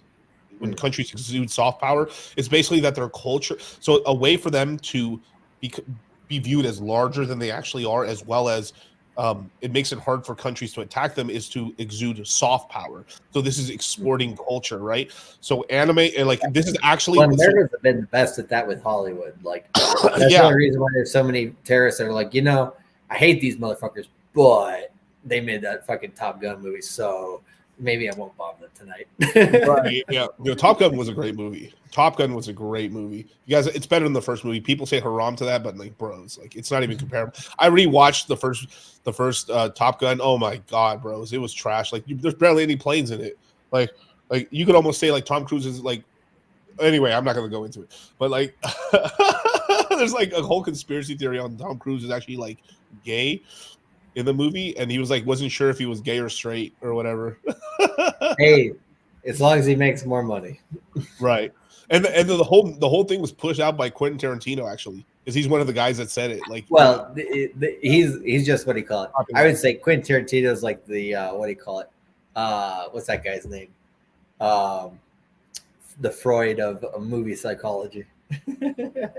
yeah. Top Cook. But the big thing with Japan is basically that they were the first ones through the door. So Japan's always been like, obviously, like, I mean, once they got past that whole period and stuff where basically the new king took over, and then they just hyper modernized and they became the leading power in Asia. Then from there, after World War II, the United States rebuilt them and then put a lot of money into them, and then they invested a lot into exports and technology and did extremely well, and basically topped out pretty much late 80s and kind of went sideways since then. But they were the first country. Oh yes, by choice. But I'm just saying, like, they were the first major country to. They were the first to go. They're the first modern country that had the population problem. So they're the first. It's kind of this whole thing. It's like either you cheat, you be smarter, or you're first. And it's basically Japan was first in terms of like and you sell it. Yeah. Because like they sold out to the foreign powers in the 90s when it came to money, right? Like that's why the what was his name? Richard Werner, the guy who made the documentary Princes of the Yen. Right. Like he described this the best for how Japan did it, right? Like just they basically cut their own economy to become part of the perpetual global elite. Like I know that, like if I say that, it's like, oh, it sounds like Alex Jones bullshit or whatever. Like it's like one of these things where it's like, yeah, I guess I could phrase it differently, but generally speaking, they sold off a lot of real estate within their own country to foreigners, which even before the 1990s was like still, like if you guys have seen the show Shogun at all or whatever, it's like pretty much haram by Japanese standards. You sell real estate to foreigners, oh my god, it's like it's the worst sacrilege thing you can do. But they did that hand over fist in the 90s to basically screw over their own economy. Why? Not because the economy was going bad, but because they wanted to stay part of the Bank of International Settlements. And like the crazy thing is once you realize that and you look at, I would say if you watch Richard Werner's video from summer of 2020, it was like June or July of 2020 on Real Vision. One of the best videos I think I've seen in the last 5 years, just about economics and stuff like that. Cause like he just breaks down the central banks of the world and just like, it's all an intertwined thing now. Like we're talking about, all these countries are starting to reduce interest rates before the United States. That's going to put pressure on the United States. Well, the United States already had them doing that as well, because if they didn't do that already, right, some of their currencies would be too strong against the dollar too. So it's like this interesting little ballerina balancing act that all these countries have going on with each other, And then when you start getting these countries breaking from the G20 or the G7 or the groups that are made like the Saudis are now, then that's where it gets interesting. So yeah, so that's where it gets interesting and stuff. So it's a very complicated issue and stuff, but more or less like there's the money side, and then there's kind of like the social and demographic side as well and stuff like that. So there's a lot of the geopolitics. It's all intertwined. I mean, it's a complex system. And true, and it's also really hard. It's harder for Japan to actually because it's an island. It is a little bit harder for it to. It's harder for it to actually have a ton of immigration. You still can have it, but it has to be more of a really focused on thing, right? Well, basically, they just want wealthy. I mean, if you're gonna have immigrants, you basically want to have affluent immigrants. Is what you want to have. And they got plenty of space. It's more of a matter of because you want to put them in a place that will make money, right? You don't want to just have them come over, right, take up space. Because the only place in Japan that's making money is Tokyo and Osaka. Like, you have a country of 100, let's say 20 million as it is now, and 40 million are in Tokyo metropolitan. A foreigner going out into Yokosuka or somewhere in the countryside or wherever is not going to make a huge difference. So it's interesting kind of how it all kind of blends together, because a lot of countries now are also very America's getting less like this, and I think that's why the COVID thing actually was whatever conspiracy you want to get into is a little pre-planned in terms of, hey, let's get the world a little bit more digital here, so that way these cities can be a little bit less important in terms of a lot of people moving to New York, no problem, right? We can just have them working remote and stuff like that. So it kind of makes that physical location a little less important for a lot of countries. That's a kind of a trend that's just, started in the last few years. Yeah. I wanted to bring up Gala because I saw somebody super chatted it and stuff talking about Gala's just, it's not really that bleak. You have to understand, if you look at something like Phantom as an example, Phantom topped out, local top was 120. It's down to 62. So it's down 50%. The local top on this one, if you count the actual wick right there, it's 8 cents down to this. So it's down about 60%. Yeah, but the accumulation range is basically 2 to 5. Yeah, so it's fine. It could still go down 50%, and then it would just be a little bit undervalued. Right. Now, so, and then too, as well as I mean, it's also attached because it's gaming. So it's an L1, but it's also attached more because it's gaming as well. So I think this is going to start doing very well next month, basically, with Illuvium's launching. We have ASI. It's going to be a much more gaming / AI sort of led in the beginning, and then from there we're going to get some bleeding into other L1s starting to ramp up. And this is why I'm saying I wouldn't be shocked, right? Let's just say if the market really starts taking off by the middle of next month, right? Let's look. If the L1s start really moving in the middle of next month, then basically by September, worst case, Pulse Chain starts rocketing in September, is when it starts, because it's always the last thing to pump. Is if the thing, maybe it happens a month sooner, maybe it's in August, but you buy underpriced assets when everyone's peak acting like a bitch. This is when you buy, right? Right now, I could buy some Gala and just put it away. Is whatever. I mean, what's it? I mean, it costs nothing. $1,000. Just put $1,000. What is that? $1,000. There you go. 31,000 Gala, and if that's all you get, that's all you get. But if this goes back to even its all-time high, this is 28 grand, 27 grand. Not terrible, right? And you can be patient and wait a year and some change and take advantage of the opportunity. Yeah, 25, 30x, not too shabby. Just another day on a coin. Right. So this did wake out to 120 and it's come down. So this is down, if it's down off of here, so it's only down about 40-ish%, but it's probably closer to 50 for Phantom. This is a great price. I just recently bought at this price, exactly this price. I just bought a really nice chunk of Mora Phantom at $62 because the way I look at it, it's I'm getting basically 2 for $1 right now. What the S upgrade is going to happen closer to the middle to end of third quarter is what's when Phantom is going to convert over to its next thing. So basically, Phantom's not going to do anything until after this summer pump that's going to happen with Ethereum. I mean, all the L1s are just planning big upgrades after that. Like we've just noticed it. It's like magically, like they're not trying to change their tokenomics too much until after this nice little pump that happens when Ethereum's ETF goes off. I wonder why. Because they're all market timing, whether you fucking believe it or not. Yeah, That's what just follow the leader. Exactly. So that's what do you have to do with Phantom's low TVL? I mean it's fine. That's it means there's a huge opportunity. Its TVL has also gone to extremely high points. I mean, it was billions and billions in there, right? It's very undervalued. You know, we were talking about this coin since 16 cents. So 16, 17, 18 cents. It's still up from there.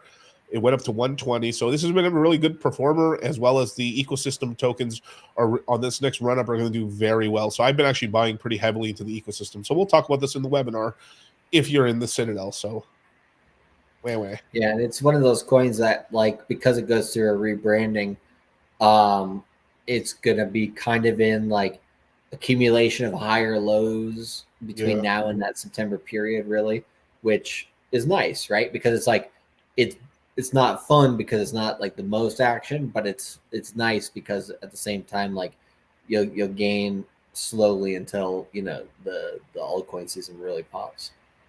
So like with Pulse Chain, right? Pulse Chain's low is 31. So right now, another 20-30%, and it's basically at its all-time low. PulseX is a 2x from its all-time low right now. PulseX been the one that's been beaten up a little bit more. I mean, Pulse Chain's been holding up, but PulseX moved more as well, right? So percentage-wise, it got beat up more. Pattern-wise, it's held up a little bit better, actually.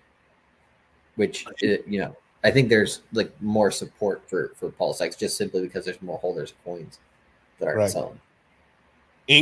Ink's been holding up relatively better than the other coins, but it's been getting beat up as well. It was $3. It's come down to $2, but this is a really good price. Basically, just hold on to your Ink or use it to buy other stuff. It's up to you. You know, if you want to spend it on shitcoins, spend it on shitcoins. Hey, dude, I ain't your daddy. Do what you want, But very small supply. It's 35 million tokens. And this is when you accumulate, the yield. The coin's very cheap right now. Its all-time lows was 30 cents, 33, 34 cents. It's so it's up multiples from its all-time low, just like BBC. BBC's all-time low was 2.5 cents, and today it's sitting at somewhere in the 20s or so, if I remember correctly. Let's see, BBC. Another great incentive token. 21 cents. So it's sitting roughly about a 10x from its all-time low. Not bad. Good tokens. Like I reckon if you're going to get in the shitters, I think BBC is a great token to get into. So is incentive token. But hey, sorry. I mean, I know a lot of you guys. I mean, if you don't got it, if you ain't packing a BBC, you can buy it on the blockchain, baby. That's there you go. Buy it all, baby. Either that or there's some people that might have some extra fantasies, but hey, I ain't judging.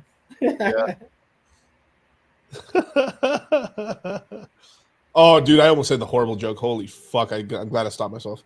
Oh my god, I thought about just don't DCC. Just don't. I'm not gonna do it. It's just like wow. Like the streams of cat. I don't know. Yeah, but this is. I mean, let's just look what's going on. I mean, like obviously, like anything that's happening in the Pulse, which, Goku Charizard. That's really funny. Let's see what's happening over here on Solana. Actually, these are mostly meme coins and stuff. People are just speculating on stuff, but nothing's wrong. Nothing's wrong with just investing in some meme coins, but you have to it's like you have to like get your vitamins in. You have to buy your main stuff. You can hold because like if you choose wrong on some of these investments, you're rugged. You're fucked. Like we've had a massive consolidate. Like where we run meme coins are running on a massive two-month cycles. Is that you have some breakouts, and then from there's a huge consolidation, and then you have a huge rugging. 80% of these meme coins go to zero, or basically, maybe a meme coin can get from $100,000 to $10 million, and they bleed down to $1 million or less, and that's where they stay. That's it. Yeah, if I'm gonna go with like, okay, what's a predictable altcoin play that's stable / predictable enough that's like it's kind of like a Bitcoin thing, like it's a lock, you know. Yeah, I would say ASI with just the AI narrative, right? Why? Because there's literally been research and studies that we mentioned to certain people in the bear market, that whenever a massive technology shift happens in AI, like ChatGPT comes up, boom, all of a sudden AI coins pump. Why? Because we're in a fucking bull market, right? Not, you don't have to have too much fundamentals with it. And like that's going to continue to happen. Now that's going to continue to happen every 3, 6, or 9 months during this next, you know, year and a half, right? So that gives you probably anywhere between 2 to 4 pretty big pumps based on just pure AI news. Now that's going to pump the whole AI market too. Like, so yeah, you could bet on AI shitcoins. Probably not a good idea because that could also go real far south. But if you look at ASI being like, shit, it might go down near $1 by the time it comes out in mid-July, right? Depending on where the market's at in general. And this one's like one of the only solid AI coins, and then AI gets automatic pumps just from the news that happens because the technology is exponentially growing, just like crypto. yeah. I don't know. It seems like a pretty safe thesis in order to, you know, just get some, like another part of the portfolio that's like, okay, I just take that in. It's a good percentage, and you know, it pumps a little bit more than Ethereum, or probably quite a bit more. But like, I don't know. It just seems like something that's pretty logical. Which there's in crypto when it comes to greed and fear. There's not a lot of that logic that you can kind of hold through the whole market, especially on new sectors, right? The only other one I would say is a lock is like layer ones, but then it's like, okay, which layer one of the roulette wheel or of the the Russian roulette are you going to play, right? It's like, just don't choose the wrong one is really the game there. Definitely. Beyond that, there's not a lot of guarantees. A lot of stuff is like up in the air. Yeah, like one of the coins we talked about here, like Ponke and stuff like that. Like this is actually, look at this. It's a great chart. Look at that. It's just consolidating right here. It's basically it's being protected around. Look at that last consolidation. Doesn't look too different, does it? Huh? Nope. Doesn't really. It's almost the same. Like in terms of time, I wonder how much different that is. It's probably not too far different in terms of time too. Yeah, I mean, it's basically a couple months and stuff. It's like these coins. I mean, this isn't like a hard and fast rule, but like it is. Like, I do notice it's like a 2 month sort of thing. So big pump. Another thing pumps, but then that coin is consolidation. If it survived, this is consolidated and survived. It's kept itself above a $200 million market cap. That is very rare for meme coins. So this is, I mean, it's safe. I'm safe to say this Ponke is going to head to $1 billion. It's not very hard to tell, like on Solana, but they just need Solana to rip for this to hit. So this has got a pretty solid 5x in it, pretty safely. So pretty good, man. I've got a nice bag. Yeah, I'm sitting on a nice 10x on this bag. It should have been a 40x, but I was slowest to the trend. But it is what it is. But it's good. It's a good token, and this is why my thesis: if the meme can make me laugh, I invest. Right? I mean, I haven't played this in forever and stuff since I'm a little rusty on the YouTube game right here. But like, look at this stuff. Punky on me, funky monkey, punky, pump it, price. Jump it, hop in a new whip, paid for by Punky. I'm just too lit. Somebody say something. A monkey that look like a frog, price look just like a dog's. Full of some chads and gods. Fudders is mad I bought. Word to your mothers, this monkey is doing a lot. Take out a hammer, I'm whacking a fudder, just cleaning the face. Jumping on Twitter, take over the space. Punky is pumping, increasing the pace. A monkey that look like a frog, paid for my flight to Prague. Touchdown, Punky Lamborghini rental in the garage. She's at my Punky, we had a menage. No, she not Nikki, cause I'm too picky. That's why my portfolio as long as a blog. All about Punky and why that shit rocks. Punky take over the block, watch. Punky, on me, funky, monkey, punky, pump it, price, jump it, hop in a new whip, paid for by Punky. I'm just too lit. Somebody say something. Punky, on me, funky, monkey, punky, pump it. Yes. See, that's hilariously funny and creative. That's what I'm talking about. So creativity, and they're trying and stuff. Their Instagram team's really good. And that's basically, I just caught them off of like Instagram. So like some of the new normies are coming off of Instagram, and most people on Instagram are usually millennial demographic to Xers and stuff. You do have some older, what's the younger generation? I forgot the name of the generation already. Not Xer. Yeah, the Zoomers and stuff, right?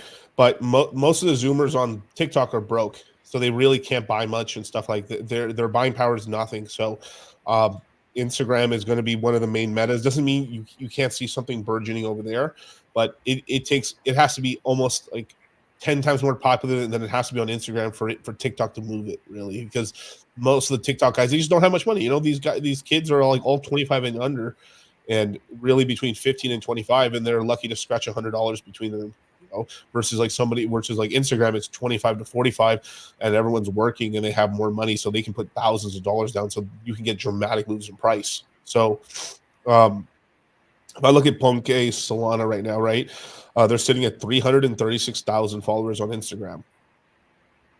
So this is, I mean, their main thing is basically they actually have this is why they survived, is unlike other memes who are just trying to steal people away from each other, they are actually onboarding people like you're supposed to do. So they're actually getting brand new people, new participants in the market into their coin, and that's what's helping them out. So this is why they've been able to sustain so well for themselves and stuff like that. And that's what I'm talking about. I'm not shitting anyone that's actually younger than 25. I'm just saying, like, a lot. No, it's literally just facts. It's like, the age of 25 to 45 is where people earn the most money. People before 25, yeah, they're important in terms of, like, we're talking about marketing and money, right?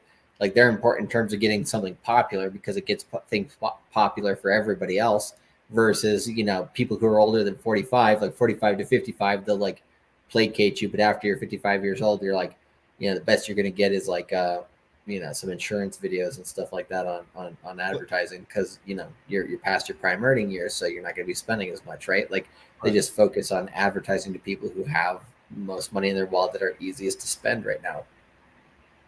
So I'm gonna play you guys a video. If you guys join the Citadel, the crypto mindset courses, this could be your future for going all in crypto. So it's. Hey Anna, remember you told me I was going to be a nobody and a drug addict? Look at me now. I got a nice car, looking good. Oh my God.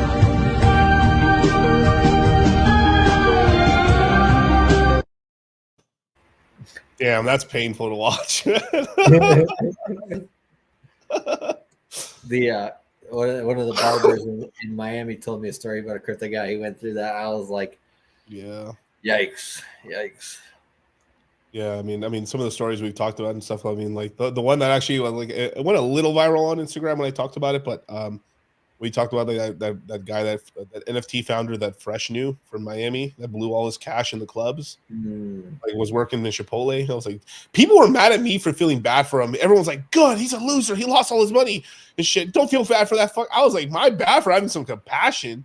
But I was the dickhead for, like, why are you feeling bad for him? He's a stupid fuck who blew all his money on hoes. And I was like, all right, damn.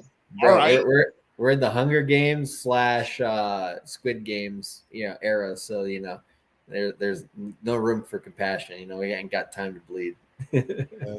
It's because, like, me, I just, like, I see a lot of the potential, and so does Charlie, in people. And, like, we're like, oh my God, if you were in that position, you could do. I mean, this is what me and Charlie always get. This is, like, we say jokingly, but, like, we have a kid that joins the course or joins the Citadel, and he's 18 or 19. We've had some people that are 16 or 17. We're like, you lucky son of a fucking bitch. God damn it. I didn't get turned on to, like, finances properly until, like, like somewhere between 27 to 33 is where it really kicked in. And I'm just like, bro, could you imagine, like, if I would have been, like, interested in finance from, like, 17, like, holy shit, like, I don't know. It's just one of those things where it's like, the earlier, well, I saw a video today of this lady explaining, like, how to reduce your mortgage and stuff like this or whatever. And the way she titled the video was something like, what do you call it? Like, you're not poor, they're just stealing from you. I was just like, damn, like, that's actually, like, 100% true, right? It's like, all these people who are kind of like victimized in terms of like not getting a financial literacy in their early years, right? They're not really, what do you call it? Just like poor because of a choice necessarily, right? It's like they're literally getting robbed of knowledge, right? That as much as they're getting robbed of money from the system itself. So, how do you combat that? Like you educate yourself, right? And you fight back, right? But like most of these Zoomers, just like I don't think they know how. And like when you tell them crypto's away, like it's stepping a foot a little bit into the casino, which is scary because they don't understand the rules, you know? Right, and this is why we're educators and stuff like that. This is why I wear the Phantom Gucci hats, on stream and stuff. But literally, I from the Phantom. Shout out to I think I got this from. Yeah, this is was it tinfoil hat cat or whatever? I think they made. So this is actually a reversible tinfoil hat, Gucci hat, Gucci bucket hat. So shout out to the. Let me see, where is it? It's not tinfoil enough for me. I need more reflection on that shit. I know. Me too. I was actually slightly. I thought it was gonna be a lot more chromatic and stuff like that, but right. There you go. Holy, there you go. Yeah, I like Black Little Black Spats comment there. You're not poor. You're just misinformed, and it's like, or you're just not educated, right? And like, that's what they like to do. Yeah, and damn, Daniel Day's like, I'd be balling right now if I followed my gut. In 2017, a podcaster told me not to invest in crypto, and I took that advice. Like, I just always look at when people are hating. When people are hating too much, I was like I'll tell you, I can even tell you the person who got me into crypto. Like, the reason I looked into crypto is that I was a stock guy. I was just a stock investor. I just invested into single stocks here and there. I had like a portfolio of 10 stocks. And it was Jeremy from the Financial Education Channel. He just basically, I'm not saying he's a bad guy or anything, but basically, people kept mentioning in 2016 and 17, especially during 2016, hey, Ethereum, Bitcoin, these cryptos and stuff, they're doing really good. And then they kept asking him, and then he would just start sometimes shitting on it. It's like, oh, crypto's a scam, you're gonna lose all your money. And then eventually enough videos of him getting asked that, like, what the hell's going on over there in crypto? And I looked and I was like, oh my God, and I jumped ship right there. I was like, that's what happened. But it was from basically him like hating on crypto is how I got in. So pretty funny. I think I'll have an interview one day with that guy, and I'll just tell him, like, you're the reason you hating on crypto is the reason I got into crypto. Thanks, bro. Yeah, I think he's friends with all the iced coffee hour guys and stuff like that. I think they actually live here in Vegas, actually, if I remember right. Some of them, yeah. Yeah, they're in a little hot water, all of them and stuff, because this is like, if you're wrong on crypto's gonna come back. Like, crypto volatility is like, guys. Can you say it again? I don't know. For some reason, your mic just got weird. Oh, in crypto, your coins can go down 80-90%. That's pretty normal. In stocks, your stock goes down 50%. You're fucked. You're just smashed, man. It would almost take like 40 years to recover that stuff, depending on the stock and everything. So it's like, if you choose wrong in equities, you mess yourself up pretty badly for a long time and stuff. So they did pretty good in a bull run, but during this bear run, some of the coins they got people into hype stocks, and then the hype stocks have performed terribly to the point where, like, they're basically got rugged, and you ain't making that money back from those rug stocks. I promise you that. So oof. Yeah, well, that's the thing with crypto right now is, like, your audio is fine now. Oh, okay. The chat's always 30% with 30 seconds lag. But no, like, that's the thing in crypto, right? Is like we've always also said, like, as long as you got casino chips, you're not going necessarily going to zero, right? Like, you have a chance still. So like the next 1 year in crypto, I wouldn't say it's going to be the easiest time in crypto, but it's going to be a hell of a lot easier than the last 2 years. So if you made some money in the last 2 years in crypto, like, the next 1 year, just keep paying attention. Like, I don't know, people keep getting off their game because they hear like interest rate changes or recession or like any of these buzzwords that the traditional media is going to use to try to get fear instilled into them to either sell their positions or to wait to buy more after FOMO kicks in. But I would say, like, it's literally the next like the last 2 months and the next 2 months, right? Like if you're not in position, if you haven't been paying attention, like the market's just going to leave you. Yeah. And there is talk about your feelings. So every every market's cyclical. Just the cycle could be like the cycle could be very long or very short. Like with equities, right? It pumped from I wouldn't say 2009. Let's just say bottomed out, maybe really bottomed out in 2011, maybe 2010, and then from there we went on a 13-year bull run effectively. So went on a huge bull run. Then you had a couple dips in there, that's the trend now. So at some point we are going to get a dip in equities. At some point, real estate, had a huge run. So I mean, if you look long enough and stuff like crypto's a lot more cyclical, where it's kind of like 2 years bad, 2 years good, roughly. It's really like a year and a half bad, and it's like 2.5 years good. But like it's like, or you can even say like a year and a half bad, a year and a half good, and 1 year just, yeah. Just like, and we're coming out of that time, but it's about to speed up. We're about to go hyperdrive, and this is why we're talking about the ETF Mania, because we've had the Bitcoin one happen in January, we've had the Ethereum one just happen recently, and it's going to go live next month, and then we are going to have Solana, and then from there we are going to get there's a list we gave to the Crypto Mindset course. We may start discussing it with the Citadel as well, of like, there's these other coins that are I think good purchases that are going to be on that train of possibly getting ETFs before this whole runs over, because you want your coin to have the ETF not in 26 but in 25, before the run's over, basically. So yeah, and yes, I'd stake my tethies. Yes, I do. Have I missed anything with the ETFs and stuff? Because it's like the thing is, once like, well, once Ethereum's at a certain price, it's kind of like everybody's like, duh, bull run. It's like that moment. We hit a moment where like, I talk about it like last cycle where like we broke above like $28,000, and then it was like, oh shit, this bull run's real now. Oh my god, oh my god. The last all-time high was 69,000. Even though we've gone to 74, 73,000, it wasn't high enough for people were like hit that point of like, oh, this is running away now. And people have to, run in and stuff. So like, I mean, what do you think that number is? Like 80,000, like high 70s before people are like, I think wow. The FOMO kicks in. The FOMO kicks in between 90 to 105. Like for most the normies, for people in crypto, it probably kicks in, 75 to 85, Yeah. Kicks in. But crypto people tend to FOMO in and then it chills, and they FOMO in and it chills. So like they tend to be a little bit more like they can last longer, So whereas like the normal people, like if they get in and it doesn't do much action, they sell and get out, right? So I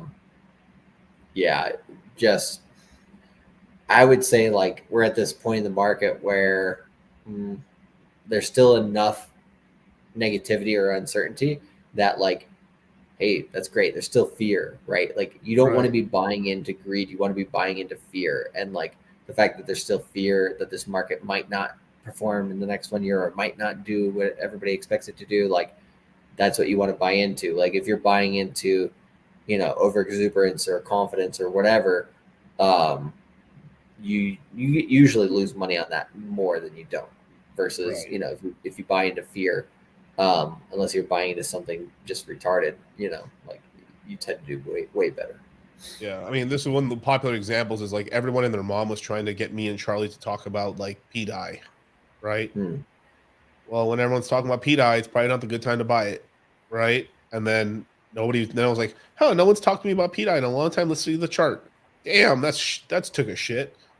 Probably this is a good time to buy it. And then what happened? That was the bottom, basically, because no one's talking about it, right? Like, so if you think your coin's good, like if no one's talking about it, probably a decent time, sentiment wise. You still have to look at the chart a little bit and some fundamentals to see if like, maybe like, the founder runs under my well. Yeah, as long as there's still a pulse. Right? No pun intended. But dick with butt. No one's talking about that coin. Might be. I mean, hey, if there's no pulse with that dick in the butt anymore, it's just like it's bad news. Yeah, I mean, oh my god, man, that's so fucking hilarious. Let's see, is it DWF, right? DWF. Oh, oh.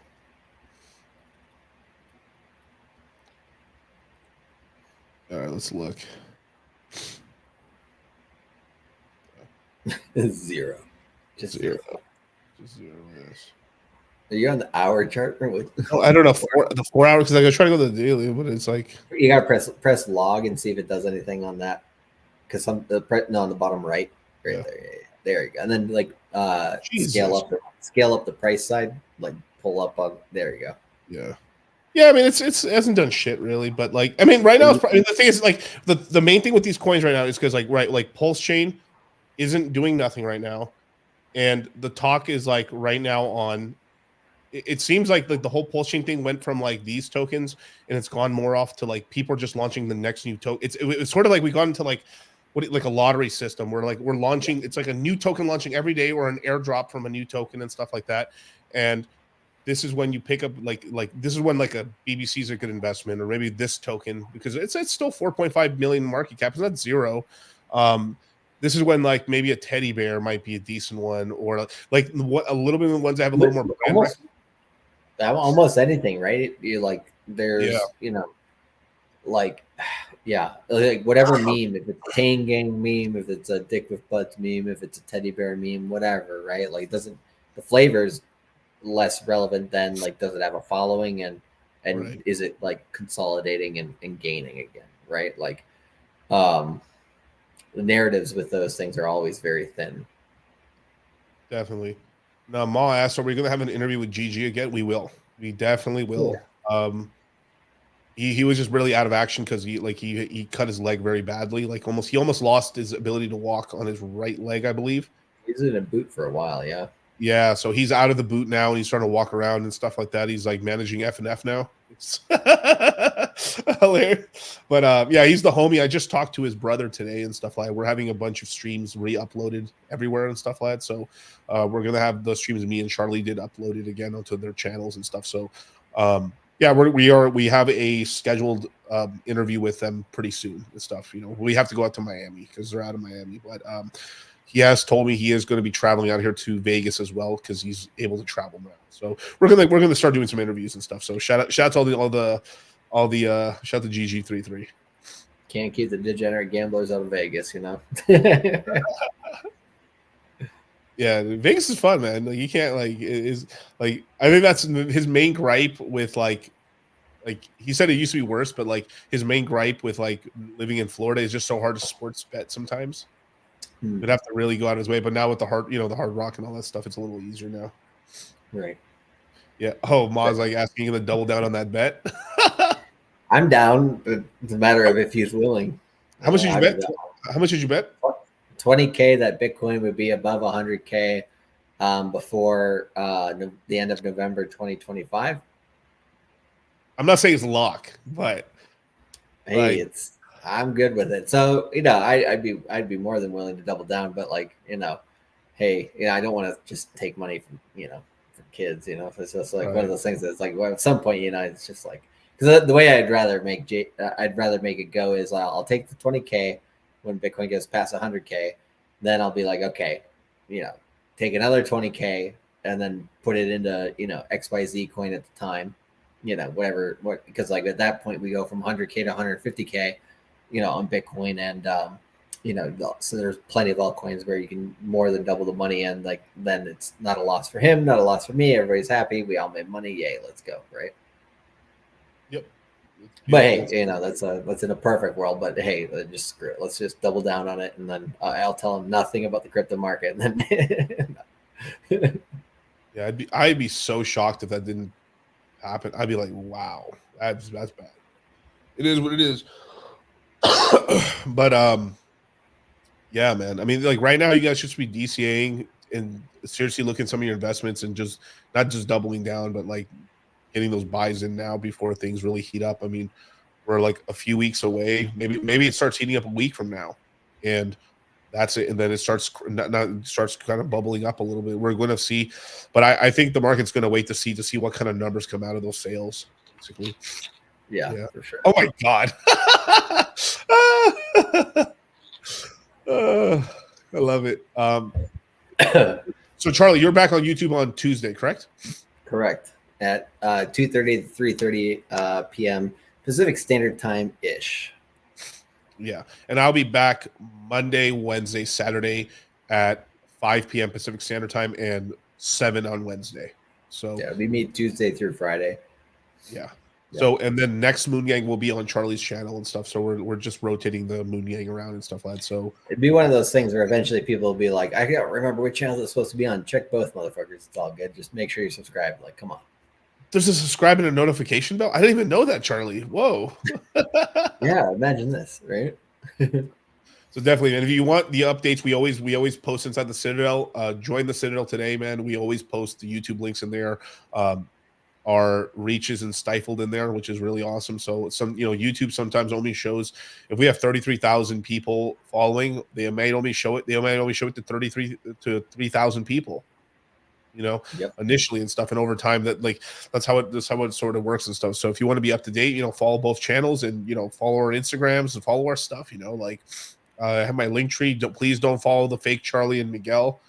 We both are verified on Twitter and stuff. We have a Pulse Chain badge as well. And we're both on Instagram. We're following each other, but we're not following any of the fake accounts. Correct. Right. So if DCC's official following me, or I'm officially following DCC's official, that's how you know which one's not a scam. Correct. Let's see.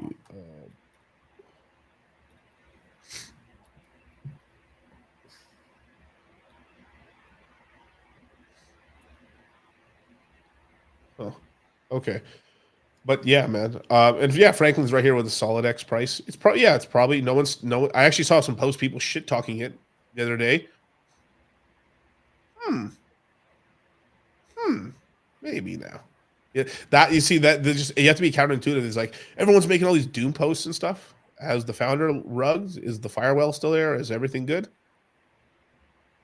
Okay, now maybe a time to dabble a little bit, Yeah, and even if one of those factors is not quite there, but it could come back, right? Like there's a little. It's like just how much layers of risk are you willing to take? Correct. Another one, the GIF token. It pumped up crazy. I don't know. Maybe they're being a little too quiet. Maybe they're cooking something up. Who knows? A little DCA may not hurt. If you're speculating, I would obviously tell you 80% of it being the main stuff. But if you're going to speculate with 20% of the bag or 40% of the bag, this is the time you do it when everyone's crying like a little girl. Once you spent that, stop. Yeah, that's the hard part for most people is once they start walking in, they're like, and like all their money's gone eventually, right? Correct. Yeah, correct. So, yeah, man. I guess we'll catch you guys. I'll catch you guys tomorrow at 5 p.m. and then Charlie tomorrow on Tuesday at 5 p.m. ish on Tuesday. Yep. So with that, man, hey, thank you for joining us, man. Peace. And I'll leave you with this one. You didn't have to cut me off. Think I like it never happened, that we were nothing. I don't even need your love.